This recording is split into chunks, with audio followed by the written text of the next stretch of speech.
ఒక బ్యాంకు తమ కస్టమర్ల ఖాతాల్లోని డబ్బును ఒక్క రూపాయి కూడా పోగొట్టలేదు. ఎవరికీ ఎలాంటి నష్టమూ కలిగించలేదు. కానీ రిజర్వ్ బ్యాంక్ ఆఫ్ ఇండియా ఆ బ్యాంకుకు ఏకంగా 31.8 లక్షల జరిమానా విధించింది.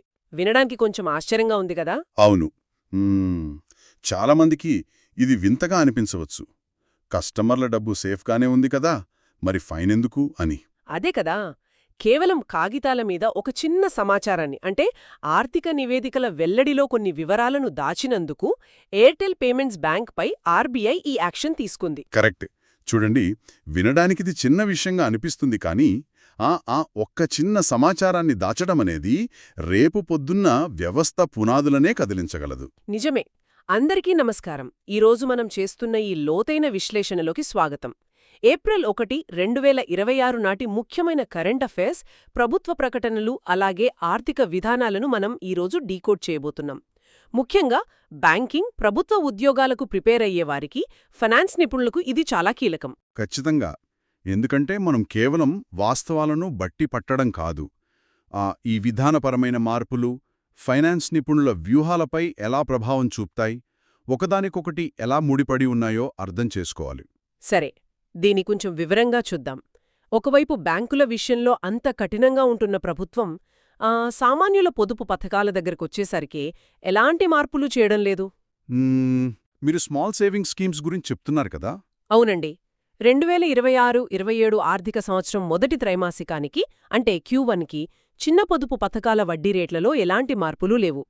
సుకన్య సమృద్ధి యోజనకు 8.2%, పీపీఎఫ్కి 7.1%, అలాగే సీనియర్ సిటిజన్ సేవింగ్స్ స్కీమ్కు 8.2% చొప్పున రేట్లను అలాగే ఉంచారు. ఒక పాత నమ్మకమైన స్నేహితుడిలాగా ఇవి ఎప్పటికీ మారవాయేంటి? ద్రవ్యోల్బణం మారుతున్నప్పుడు ఈ రేట్లను ఎందుకు పెంచట్లేదు? ఇది చాలా సహజమైన ప్రశ్న. వడ్డీ రేట్లను మార్చకపోవడం వెనుక ప్రధానంగా 2 కారణాలుంటాయి. మొదటిది, ఈ పథకాల ద్వారా వచ్చే నిధులను ప్రభుత్వం తన సొంత అవసరాల కోసం అప్పుగా వాడుకుంటుంది. ఓహో, అంటే మార్కెట్లో తక్కువ వడ్డీకే రుణాలు దొరుకుతున్నప్పుడు ప్రభుత్వం వీటికి ఎక్కువ వడ్డీ ఎందుకిస్తుంది అనా? ఎగ్జాక్ట్లీ. ఇక రెండవది మరియు అత్యంత కీలకమైనదేమిటంటే పన్ను మినహాయింపులు. ఉదాహరణకు పీపీఎఫ్ మరియు సుకన్యా సమృద్ధి లాంటి పథకాలకు ఈఈఈ అంటే ఎగ్జెంప్ట్ స్టేటస్ ఉంటుంది. అంటే పెట్టుబడి పెట్టేటప్పుడు, వడ్డీ జమ అయ్యేటప్పుడు, మెచ్యూరిటీ అప్పుడు మూడింట్లోనూ ట్యాక్స్ ఉండదు. అవును. ఒక్క రూపాయి కూడా పన్ను కట్టాల్సిన అవసరం లేదు. ఈ పన్ను ఆదాను కూడా వడ్డీకి కలిపి చూస్తే వాస్తవ రాబడి చాలా ఎక్కువగా ఉంటుంది. ఫైనాన్స్ నిపుణులు ఎప్పుడూ ఈ ట్యాక్స్ ఫ్రీ రిటర్న్స్నే లెక్కలోకి తీసుకుంటారు. అందుకే ఈ రేట్లు ఇప్పటికీ బెస్ట్ ఆప్షన్. గందరగోళంగా అనిపిస్తోంది. ఏ విషయం గురించి? క్యాపిటల్ మార్కెట్ ఎక్స్పోజర్ మార్గదర్శకాలా? అవును. ఆర్బీఐ తమ సవరించిన క్యాపిటల్ మార్కెట్ ఎక్స్పోజర్, అంటే సిఎంఈ మార్గదర్శకాల అమలును జూలై 1, 2026 వరకు పొడిగించింది. ఇక్కడ షేర్ల మీద ఇచ్చే రుణాల పరిమితిని ఒక్కో వ్యక్తికి ₹1,00,00,000 పరిమితం చేసింది. అదే కొత్తగా వచ్చే ఐపీఓలకైతే బ్యాంకులు కేవలం 25 లక్షలు మాత్రమే రుణంగా ఇవ్వాలని రూల్ పెట్టింది. అంటే ఒక వ్యక్తి తన రిస్క్ తాను తీసుకుంటానంటే ఆర్బీఐ ఎందుకు అడ్డుకోవాలి?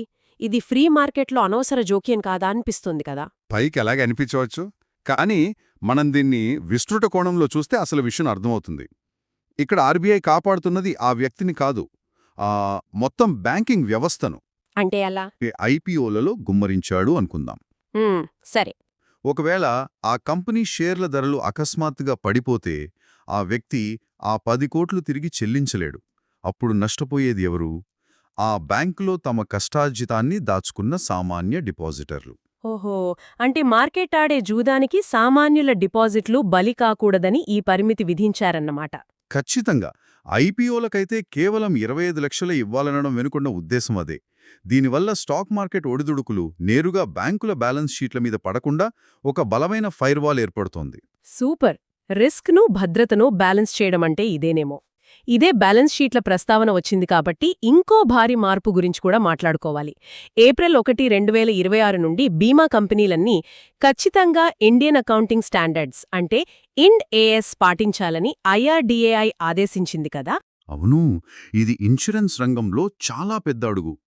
కానీ ఇక్కడితో ఆగకుండా 2 ఏళ్లపాటు ప్యారలల్ రిపోర్టింగ్ చెయ్యాలని చెప్పింది.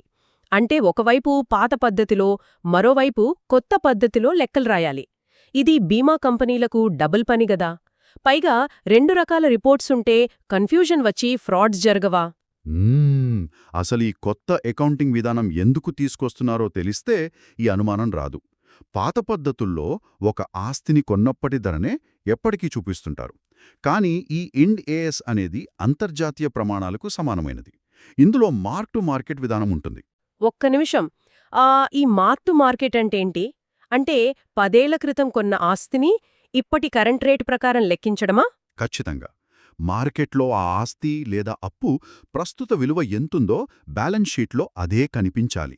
దీనివల్ల లోపల దాగి ఉన్న నష్టాలు, పనికిరాని ఆస్తులు వెంటనే బయటపడతాయి. అర్థమైంది.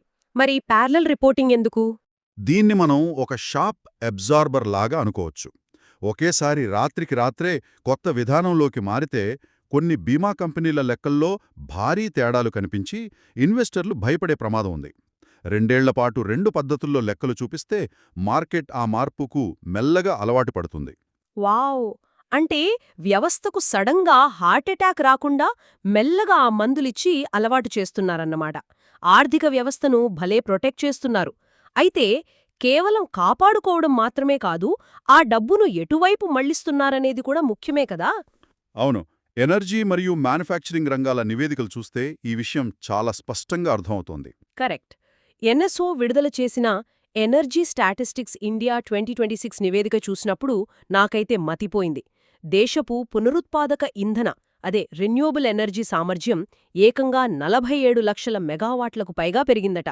అందులో 71% కేవలం సోలార్ ఎనర్జీ నుంచే వస్తోంది. అవును, ఇది చాలా పెద్ద అచీవ్మెంట్. పైగా ఈ ప్రాజెక్టులన్నీ రాజస్థాన్, మహారాష్ట్ర, గుజరాత్ సహా ఒక 6 రాష్ట్రాల్లోనే 70% కేంద్రీకృతమై ఉన్నాయి. ఇక్కడే అసలు విషయం చాలా ఆసక్తికరంగా మారుతుంది. ఈ రంగానికి బ్యాంకుల నుంచి వచ్చే క్రెడిట్ ఫ్లో ఒకేసారి 6 రెట్లు పెరిగి 10,325 కోట్లకు చేరింది. అంటే బ్యాంకులు సడన్గా ఇంతలా ఎందుకు లోన్స్ ఇస్తున్నాయి? గ్రీన్ ఎనర్జీ మీద ప్రేమ పుట్టుకొచ్చిందా, లేక వ్యాపారమా? ఏ బ్యాంక్ అయినా వ్యాపార కోణంలోనే ఆలోచిస్తుంది. ఇక్కడ క్రెడిట్ ఫ్లో 6 రెట్లు పెరగడానికి కారణం ఈ రంగంలో రిస్క్ తగ్గిపోవడం. ఎలాగంటే ప్రభుత్వం భారీగా సబ్సిడీలిస్తోంది గదా. అంటే పీఎం కుసుమ్ ప్రాజెక్ట్ లాంటివా? దాని గడువును కూడా మార్చి 2027 వరకు పొడిగించారు కదా. అవును, ఆ పథకం కింద 34,800 మెగావాట్ల సోలార్ సామర్థ్యాన్ని సాధించాలన్నది లక్ష్యం.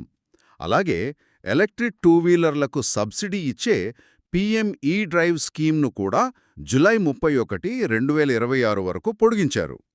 ఈ సబ్సిడీలే బ్యాంకులకు ధైర్యాన్నిస్తున్నాయి.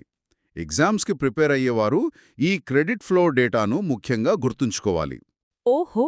అంటే ప్రభుత్వ సబ్సిడీలు పర్యావరణానికే కాకుండా బ్యాంకింగ్ లోన్స్ పెరగడానికి కూడా ఒక ఇంధనంగా మారుతున్నాయన్నమాట. సగం డబ్బులు ప్రభుత్వం ఇస్తుందంటే బ్యాంకులు ఈజీగా లోన్ ఇస్తాయి. ఎగ్జాక్ట్లీ. సబ్సిడీలు కేవలం రాయితీలు కాదు, అవి ఎకనామీలో మల్టిప్లయర్ ఎఫెక్ట్ను సృష్టిస్తాయి. ఇదే వ్యూహం మనకు మ్యానుఫ్యాక్చరింగ్లో కూడా కనిపిస్తోంది. Ministry of electronics and IT అంటే మైటీ ఎలక్ట్రానిక్ కాంపోనెంట్స్ తయారీ స్కీమ్ 4వ విడత కింద 7,104 కోట్ల పెట్టుబడితో 29 ప్రాజెక్టులకు ఆమోదం తెలిపింది. ఇక్కడ నాకు చిన్న డౌట్. మనం ఇప్పటికీ ఎన్నో ఏళ్లుగా మన దేశంలో మొబైల్ ఫోన్లు తయారు చేస్తున్నాం కదా. మళ్ళీ ఈ కాంపోనెంట్స్ తయారీకి ప్రత్యేకంగా ఈ స్కీమ్ ఎందుకు? చాలా పెద్ద తేడా ఉంది ఇక్కడ. ఇప్పటివరకు మనం చేసింది కేవలం అసెంబ్లింగ్ మాత్రమే.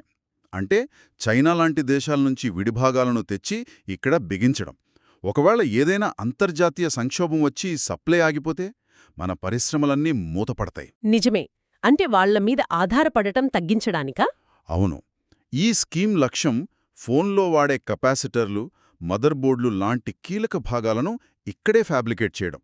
దీని ద్వారా మన సప్లై చైన్ను స్వతంత్రంగా మార్చుకోవడమే అసలైన టార్గెట్. అద్భుతం. మౌలిక సదుపాయాలు అనగానే కేవలం సోలార్ ప్యానెల్స్, ఎలక్ట్రానిక్స్ మాత్రమే కాదు కదా. మన భౌతిక సరిహద్దులు, ఆకాశ మార్గాల భద్రత కూడా ముఖ్యమే. ఖచ్చితంగా. డిఫెన్స్ రంగానికి సంబంధించిన బడ్జెట్ అలొకేషన్సు, అలాగే దేశీయ తయారీ విధానాలు ఎంత ముఖ్యమో మనం చూడాలి. మొన్ననే రక్షణ మంత్రిత్వ శాఖ మరియు భారత్ ఎలక్ట్రానిక్స్ లిమిటెడ్ మధ్య 1950 కోట్ల ఒప్పందం జరిగింది కదా, వైమానిక దళం కోసం 2 మౌంటైన్ రాడార్ల కొనుగోలుకు. ఈ రాడార్లను DRDOకు చెందిన LRDE సంస్థ డిజైన్ చేసిందట. అసలు ఈ మౌంటైన్ రాడార్లకు మామూలు రాడార్లకు తేడా ఏంటి? ఇది చాలా ఆసక్తికరమైన పాయింట్. సాధారణ రాడార్లు లైన్ ఆఫ్ సైట్ సూత్రం మీద పనిచేస్తాయి. అంటే రాడార్కు టార్గెట్కు మధ్య ఎలాంటి అడ్డంకి ఉండకూడదు. కానీ హిమాలయాల్లాంటి ప్రాంతాల్లో ఎత్తైన కొండలు అడ్డమొస్తాయి. శత్రు విమానాలు ఆ లోయల గుండా వస్తే మన సాధారణ రాడార్లకు అవి కనిపించవు.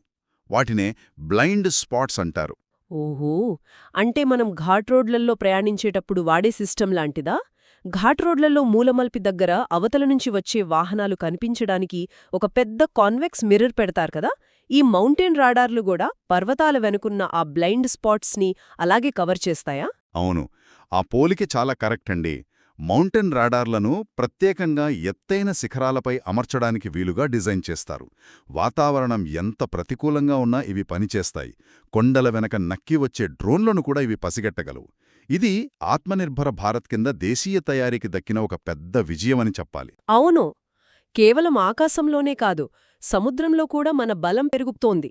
కోల్కతాకు చెందిన GRSE సంస్థ ఇండియన్ నేవీకి ఏకంగా 3 యుద్ధనౌకలను, గిరి, సంశోధక్, అగ్రైలను ఒకేసారి అందించింది. అవును, ఇందులో దునిగిరి అనేది ప్రాజెక్ట్ 17A కింద తయారైన స్టెల్త్ ఫ్రిగేట్.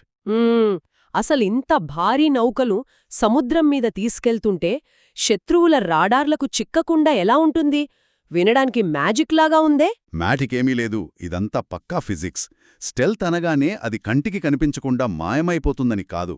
శత్రువుల రాడార్ల నుంచి వచ్చే రేడియో తరంగాలు ఈ నౌకను ఢీకొట్టినప్పుడు అవి తిరిగి వెనక్కి రాడారు వైపు వెళ్లకుండా నౌక ఆకారాన్ని ప్రత్యేకమైన కోణాల్లో డిజైన్ చేస్తారు. క్షిలాగానో చాపలాగానో కనిపిస్తుంది. ఇక సంశోధక్ అనేది సముద్ర గర్భాన్ని సర్వే చేసే నౌక. అగ్రేయ్ అనేది జలాంతర్గాములను వేటాడే యాంటీ సబ్మరీన్ నౌక. ఒకేసారి 3 భిన్నమైన నౌకలు, సూపర్బ్. అయితే ఇన్ని అత్యాధునిక యంత్రాలను, నౌకలను, విమానాలను తయారు చేసుకుంటున్నాం కానీ వాటిని నడపడానికి సరైన నైపుణ్యమున్న యువత కావాలి కదా? ఖచ్చితంగా. నైపుణ్యాభివృద్ధి అనేది ఇక్కడ చాలా ముఖ్యం. అందుకే ఏవియేషన్ రంగంలో యువతకు శిక్షణ ఇచ్చేందుకు directorate general of civil aviation, అదే DGCA మరియు గతిశక్తి విశ్వవిద్యాలయ మధ్య ఒక ఒప్పందం కుదిరింది కదా. ఆగస్ట్ 2026 నుంచి ఏవియేషన్ మెయింటెనెన్స్లో BSc కోర్సును ప్రారంభించబోతున్నారు. అవును, మన దగ్గర లక్షలాది మంది మెకానికల్ ఇంజనీర్లు ఉండగా ఈ ఏవియేషన్ కోసం ప్రత్యేకమైన డిగ్రీ ఎందుకు? ఎందుకంటే ఒక కారు బ్రేక్డౌన్ అయితే రోడ్డు పక్కన ఆపేయొచ్చు. కానీ 30,000 అడుగుల ఎత్తులో విమానంలో చిన్న లోపం వచ్చినా ప్రాణాలకే ప్రమాదం కదా. అందుకే ఏవియేషన్ ప్రమాణాల్లో ఏమాత్రం తప్పుకుతా ఉండదు. జీరో టాలరెన్స్ ఫర్ ఎర్రర్ అంటారు. నిజమే, రిస్క్ ఎక్కువ కాబట్టి ప్రత్యేక శిక్షణ అవసరం. అవును, పైగా మన దేశంలో విమానయాన సంస్థలు దాదాపు 1700 కొత్త విమానాలను ఆర్డర్ చేశాయి. వాటిని నడపడానికి, మెయింటైన్ చేయడానికి మనకు రాబోయే 10 ఏళ్లలో 10,000కు పైగా పైలట్లు, ఇంజనీర్లు కావాలి. అందుకే గతిశక్తి ఒప్పందం ద్వారా ఆ డిమాండ్ను తీర్చబోతున్నారు. అర్థమైంది. జాతీయ భద్రత, స్కిల్ డెవలప్మెంట్ నుండి ఇప్పుడు మనం టెక్నాలజీ, సామాజిక సంక్షేమం వైపు మళ్దాం. ఆయుర్వేద పరిశోధనా మండలి అంటే CCRAS మరియు అనువాదిని AI మధ్య కుదిరిన ఒప్పందం చాలా ఆసక్తికరం. ఆయుర్వేద పరిశోధనలను AI సాయంతో హిందీ సహా 13 ప్రాంతీయ భాషల్లోకి తర్జుమా చేయబోతున్నారు. AIని IT కంపెనీలే కాదు, మన ఆయుర్వేద శాస్త్రాన్ని అందరికీ చేర్చడానికి ప్రభుత్వ సంస్థలు వాడటం నిజంగా ఆశ్చర్యంగా ఉంది. అవును, ఇక్కడ AI వాడటం వెనుక ప్రధాన కారణం డేటా స్కేల్. ఒక మనిషి జీవితకాలం కూర్చున్నా పూర్తి కాని పనిని AI కొన్ని రోజుల్లో చేయగలదు. అనువాదిని అనేది ఒక voice to voice translation platform. ఆయుర్వేదంలో వాడే సంస్కృత పదాలకు సరైన అర్థం రాకపోతే మొత్తం చికిత్సే దెబ్బతింటుంది కదా. కరెక్ట్. AI సహాయంతో ఒక శాస్త్రీయమైన డేటాను ప్రామాణికంగా సామాన్యుడి భాషలోకి తీసుకురావడం పెద్ద విప్లవం. ఇదే తరహాలో సైన్స్ కమ్యూనికేషన్ కోసం AP సైన్స్ సిటీ మరియు CSIR, నిస్కేర్ మధ్య కూడా ఒప్పందం జరిగింది. నాలెడ్జ్ షేరింగ్ బాగానే ఉంది కానీ ఇంకో ముఖ్యమైన స్టేట్ న్యూస్ ఉంది. పంజాబ్ ప్రభుత్వం ప్రవేశపెట్టిన ముఖ్యమంత్రి మావాన్ ధ్యాన్ సత్కార్ యోజన. దాదాపు 9,300 కోట్లతో మహిళలకు నెలకు 1,000 రూపాయలు, ఎస్సీ మహిళలకు 1,500 రూపాయలు అకౌంట్లో వేయబోతున్నారు. ఇది ఒక పెద్ద డైరెక్ట్ బెనిఫిట్ ట్రాన్స్ఫర్ స్కీమ్. నా డౌట్ ఏంటంటే, ఇలా అకౌంట్లో డబ్బులు వేయడం వల్ల ఆర్థిక వ్యవస్థకు ఒరిగేదేముంటుంది? ఇది కేవలం ఉచితాలు పంచడం కాదా? ఎకానమీ కోణంలో చూసినప్పుడు దీని వెనుక ఒక బలమైన మెకానిజం ఉంది. దాన్ని మల్టీప్లయర్ ఎఫెక్ట్ అంటారు. ఎప్పుడైతే ప్రభుత్వ నిధులు నేరుగా తక్కువ ఆదాయం ఉన్న మహిళల చేతికి వెళ్తాయో వారు ఆ డబ్బును బ్యాంకులో దాచుకోరు, వెంటనే నిత్యావసరాల కోసం ఖర్చు చేస్తారు. ఓహో, అంటే ఆ డబ్బు తక్షణమే స్థానిక మార్కెట్లోకి వెళుతుందన్నమాట. అవును. ఆ 100 రూపాయల నోటు మార్కెట్లో ఎన్ని చేతులు మారితే అంత విలువను సృష్టిస్తుంది. కింది స్థాయి నుంచి వచ్చే ఈ డిమాండ్ మొత్తం ఎకానమీ చక్రాలను వేగంగా తిప్పుతుంది. అయితే దీన్ని ఎంత సమర్థవంతంగా అమలు చేస్తారు అనేది వేరే విషయం అనుకోండి. చాలా స్పష్టంగా వివరించారు. ఇకపోతే ఈరోజు మన జాబితాలో ఒక ముఖ్యమైన ఇంటర్నేషనల్ న్యూస్, అలాగే సంతాప వార్త ఉంది. మాజీ సురినామ్ అధ్యక్షుడు చంద్రికా పర్సాద్ సంతోఖీ 67 వయసులో కన్నుమూశారు. ఆయన సంస్కృతంలో ప్రమాణ స్వీకారం చేసిన తొలి సురినామ్ అధ్యక్షుడుగా గుర్తింపు పొందారు. పైగా 2021లో మన ప్రభుత్వం ఆయనకు ప్రవాసీ భారతీయ సమ్మాన్ అవార్డు కూడా ఇచ్చింది కదా. అవును. అంత సుదూర దేశంలో ఒక భారతీయ సంతతి వ్యక్తి అధ్యక్షుడవ్వడం అనేది భారతదేశ సాఫ్ట్ పవర్కు ఒక అద్భుతమైన ఉదాహరణ. అంటే మన అంతర్జాతీయ సంబంధాలకు ఇది ఎలా ఉపయోగపడుతుంది? 100 ఏళ్ల క్రితం సురినామ్ వెళ్లిన భారతీయులు తమ సంస్కృతిని, సంస్కృతాన్ని ఇంకా కాపాడుకుంటూ వస్తున్నారు. చంద్రికా పర్సాద్ లాంటి వ్యక్తులు ఆ దేశ అధ్యక్ష పదవిని అధిరోహించినప్పుడు సహజంగానే వాళ్ల విధానాలు మనకు స్నేహపూర్వకంగా ఉంటాయి. ఐక్యరాజ్య సమితి లాంటి వేదికలపై మనకొక గట్టి మద్దతుదారుడు దొరికినట్లవుతుంది. నిజమే. ఇది ఇండియన్ డయాస్పోరా ప్రభావం గురించి చెప్పడానికి ఒక గొప్ప ఉదాహరణ. సరే, ఇప్పటిదాకా మనం చేసిన ఈ విశ్లేషణను ఒకసారి చూస్తే, ఎయిర్టెల్ పేమెంట్స్ బ్యాంక్ జరిమానా, మార్క్ టు మార్కెట్ అకౌంటింగ్ నుండి మొదలుపెట్టి గ్రీన్ ఎనర్జీ పెట్టుబడులు, defence deals, direct benefit schemes వరకు కవర్ చేశాం. పోటీ పరీక్షలకు సిద్ధమయ్యే అభ్యర్థులకు ఈ డేటా పాయింట్స్ చాలా ముఖ్యం కదా. అవును.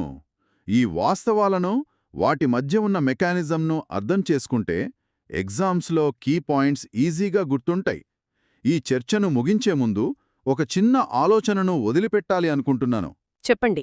ఈరోజు మనం ఆయుర్వేద గ్రంథాల అనువాదంలో ఏఐ వాడకం గురించి చర్చించాం. కానీ భవిష్యత్తులో బ్యాంకింగ్ రంగంలో ఏఐ ఒక టూల్లా కాకుండా ఒక డిజిటల్ రెగ్యులేటర్గా మారితే బ్యాంకింగ్ ముఖచిత్రం ఎలా ఉండబోతోంది?